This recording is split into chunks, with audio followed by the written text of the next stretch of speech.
we sit down, it's time for the conversation. And joining me today to have this conversation with me is Ruth Mbogo, who is a lawyer. Currently, she holds an LLB from Strathmore University. Ruth, thank you for making time. Thank you so much for having me. Well, since the Ministry of Health began hinting at a possible flattening of the curve, we are seeing politicians coming out guns blazing and going around the country furthering their political agenda, be it BBI or the Sunday service caravan by the Deputy President. But bearing in mind that there's a risk of second wave of infection as we're seeing in Europe, are we ready for this kind of political Need to know is that this political activity started even way before we started seeing the flattening of the curve, a possible flattening of the curve. So politicians have always been politicking, and it's quite a sad thing to see, because the thing is that we are not yet at a point where we can say we are out of the woods. We are also not yet, even globally speaking, at a point where people can say that we understand how the virus operates, we understand how things run, we understand the next we understand the next phase of the virus and how to contain it completely. So we globally, we still are at a point where we do not know the nature of the virus. We do not know how to contain it completely. And so therefore, when we see politicians politicking at this particular point, it begs the question that are we really serious as a country? So I think that the politicians need to realize that, we are still not out of the woods, and this is not the time to politic.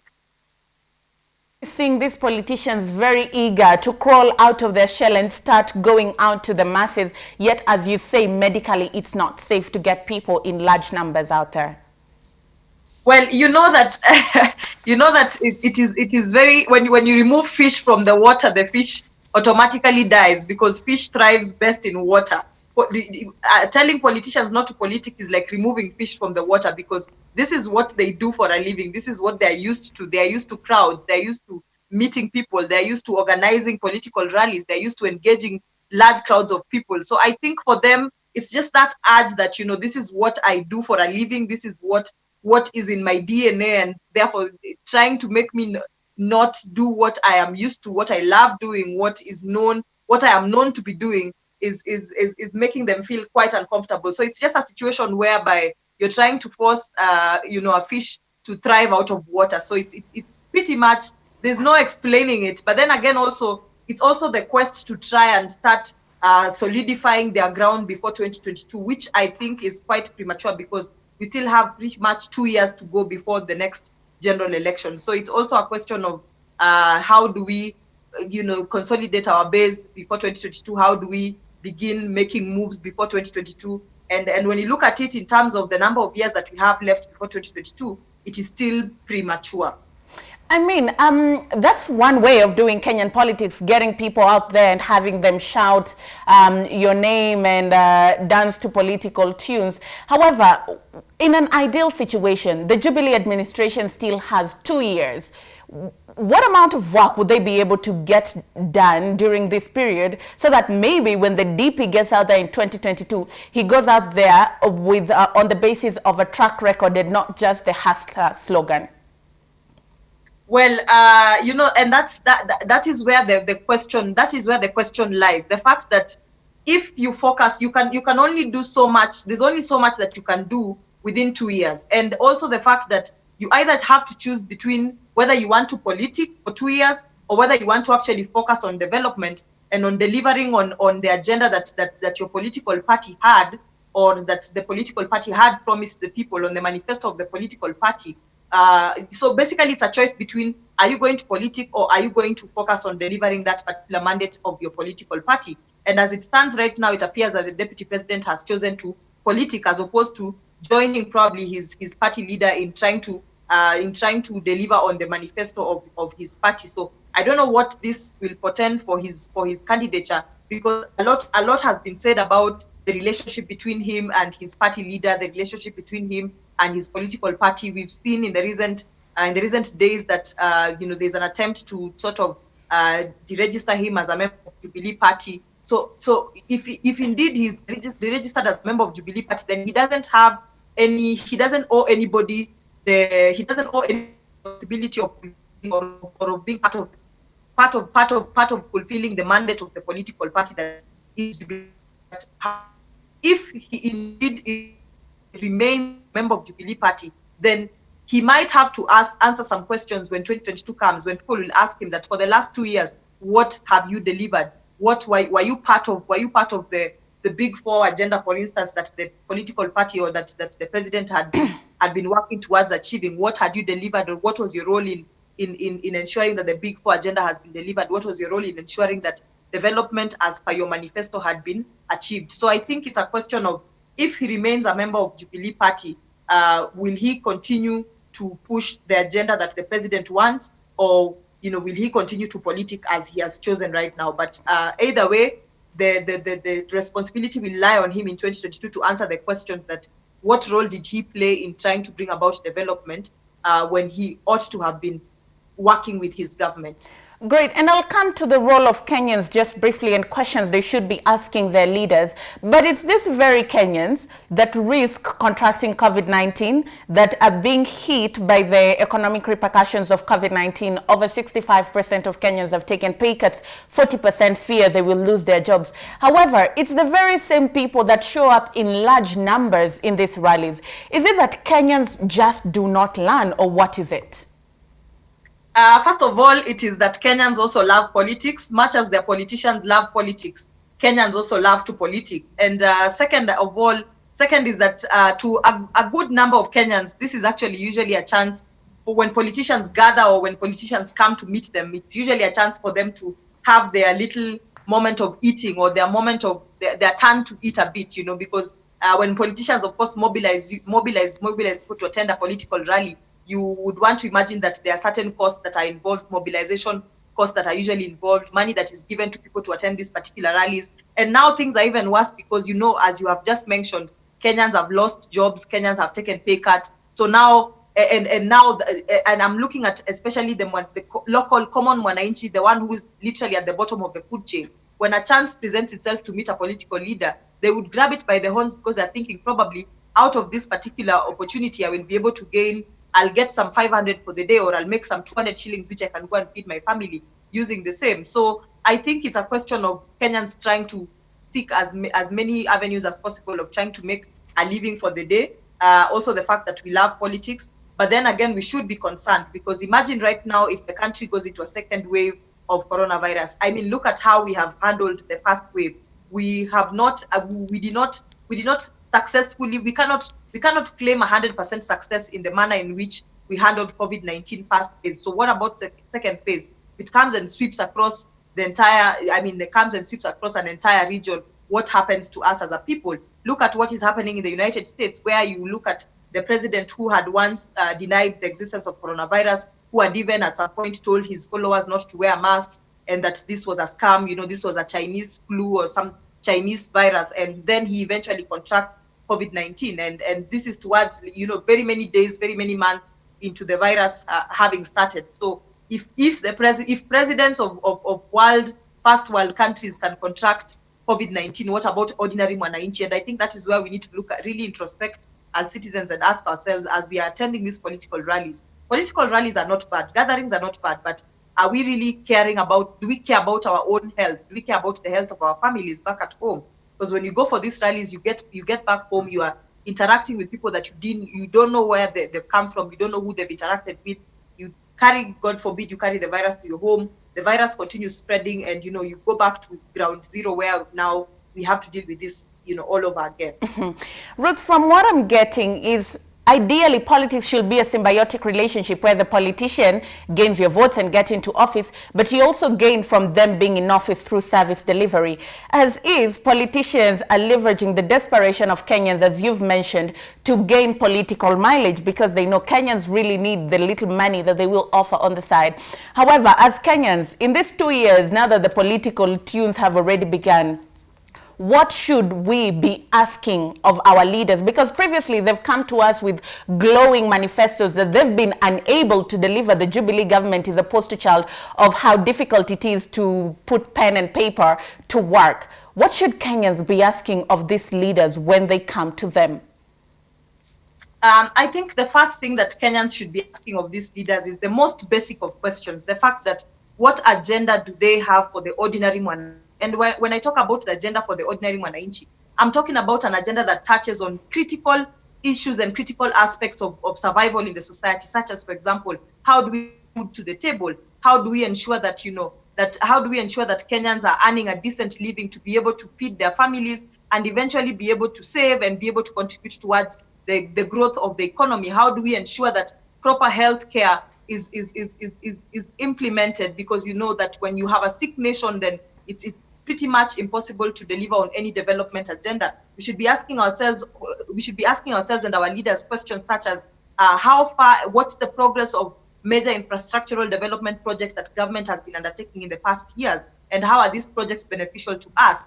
Some of the critical questions we should ask our leaders is questions such as, how are we managing corruption in this particular country? Because we see as a nation that corruption is one of the things that we are dealing with, and it is one of the things that is hindering our growth and development as a country. So asking our leaders that, how are we dealing with corruption? And for those leaders who have been alleged to be involved in corruption, questioning them and calling out their moral conscience to be able to step aside from their leadership positions and be able to submit themselves to the investigative authorities for investigations to be conducted. Very basic questions such as, how do we manage the money that we are borrowing as a country in terms of debt? Like, look at right now, we've been on a borrowing spree ever since COVID-19 came. But what is our management strategy of this particular debt that we are borrowing? How are we ensuring that this money actually ends up fulfilling the intentions, or rather the agenda and the objectives for which the money was borrowed? Look at the number of times we've borrowed money, or the number of times we've been extended loans and even grants by international institutions that issue out loans, and countries that have been able to extend help to us in the name of that this particular money should reach the pockets of Kenyans to cushion us from, for example, the devastating effects of COVID-19. These are some of the questions we should be asking our leaders right now.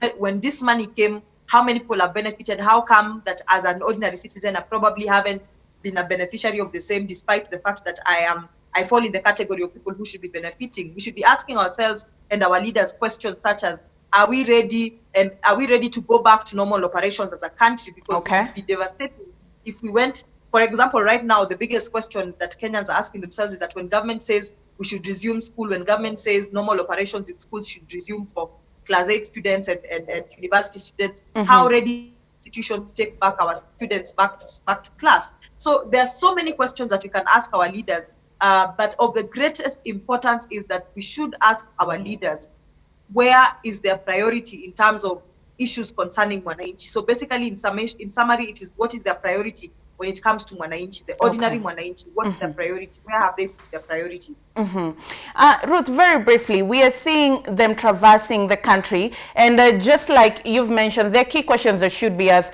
but most of the time Kenyans do not get the opportunity to even talk to these people. It's them that talk to Kenyans, and they talk in different ways. Sunday service the other day was in Moranga, and one of the ways we saw communication being passed down there was through violence. Two different groups, Kieleweke and Tangatanga, were clashing, and 2 people lost their lives. Could we take this as an indication of how volatile things could turn ahead of 2022? First of all, I think it was the incident at Muranga was quite unfortunate, very unfortunate, especially given the times that we are in. And my condolences to the families of the two who lost their lives.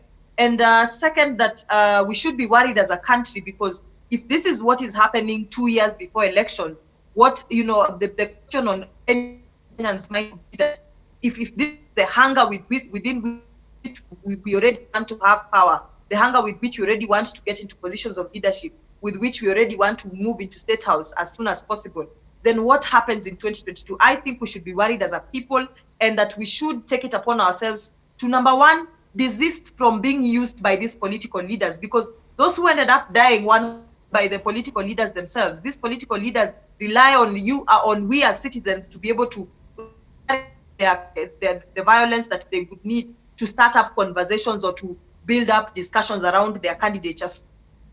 As number one, as citizens, to realize that whenever violence happens, we are number one, the perpetrators, but also the greatest victims of the same. So we need to refuse to be used. We need to refuse to be used as agents of violence. And then second, the agencies that are charged with ensuring that we have a peaceful country, that they are actually brought before the law, need to start acting very fast.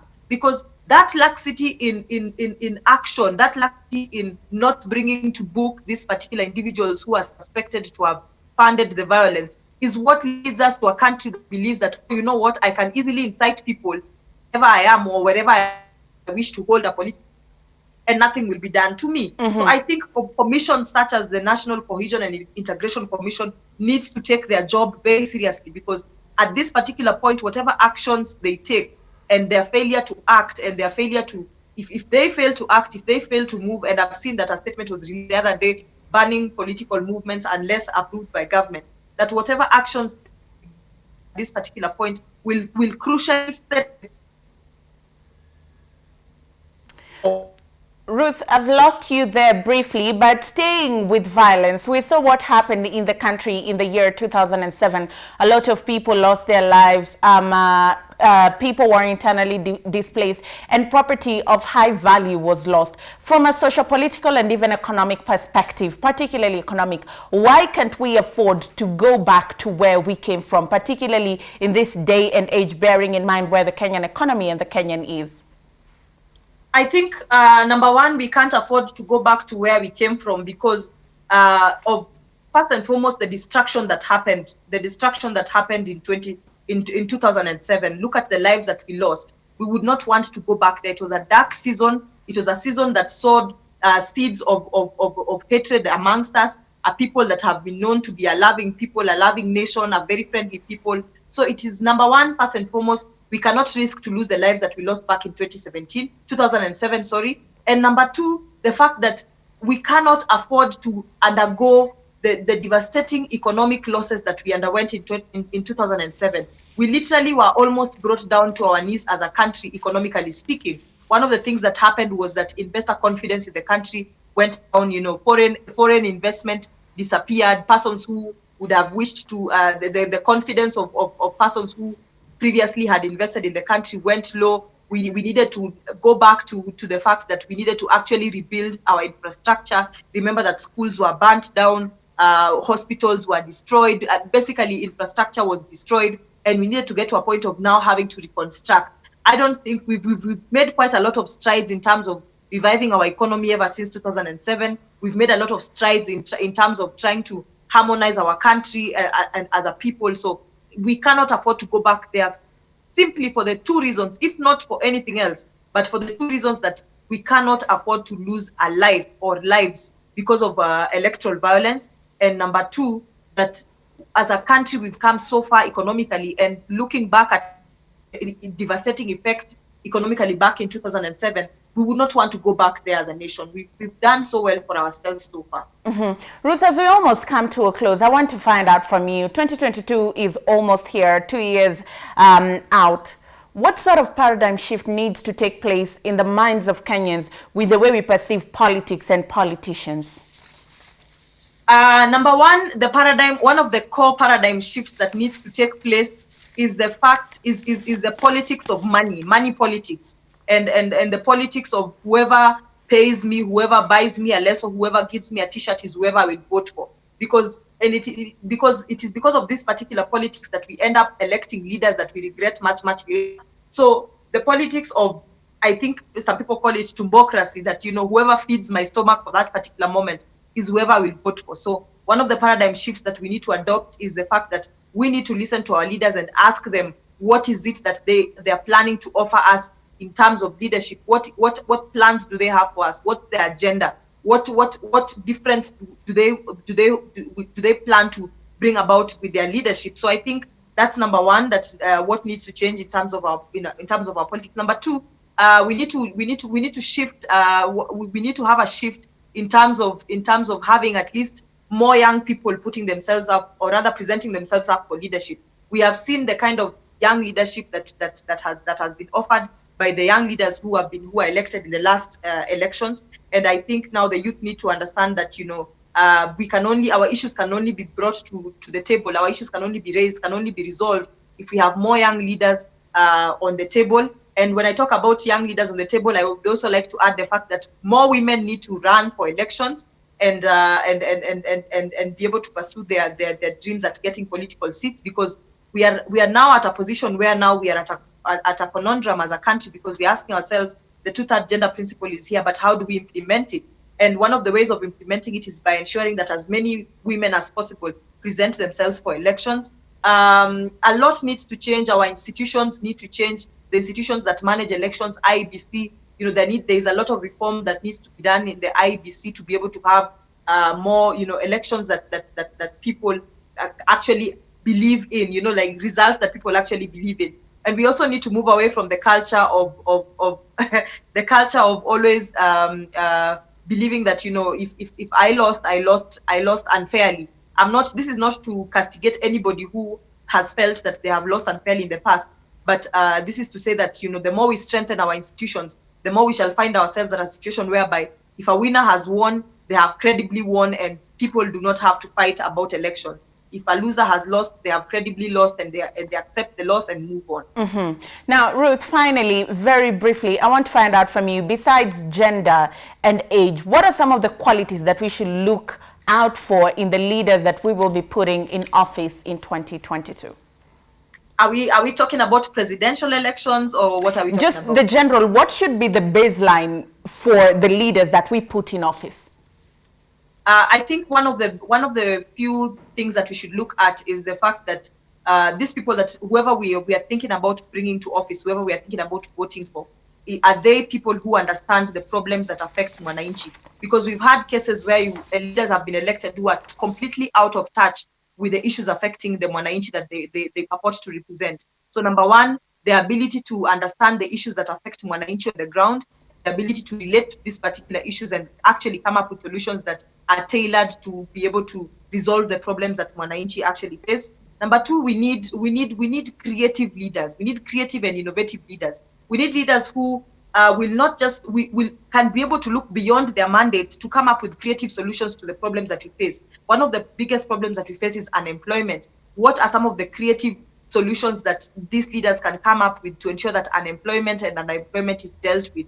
Number three, we need bold leaders who are willing to stand up and speak for the truth, leaders who will not be pushed by whoever they serve in terms of, for example, political party or whoever brought them to power, because one of the problems that we face as a country is that the lack of independence of mind of our leaders has been engineered by the fact that, people over-reliance on your political party position, over-reliance on or dependence, or rather being influenced by the people who brought you to power, the people who mobilize resources for you to get into power. So we need leaders who can be bold enough and courageous enough to step aside and say that, look, regardless of what my political party position is, on this particular issue, I feel that this is the way to go. Look at how our revenue allocation issue came about. We had people taking positions, leaders taking positions in the Senate, for example, merely because our political party dictates that this is the position we should take. When indeed, as an individual, you would probably feel that as a leader, I feel that I should take a contrary opinion. So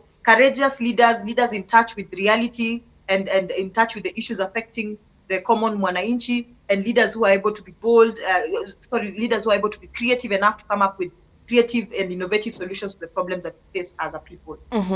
Ruth Ambogo, it's been an absolute pleasure talking to you. Thank you for making time and challenging Kenyans to change the way they think. Thank you so much for having me. Well, that's it for our conversation here, but when we come back, my mic will be off and your voices will be on with Vincent Odhiambo on Social Watch.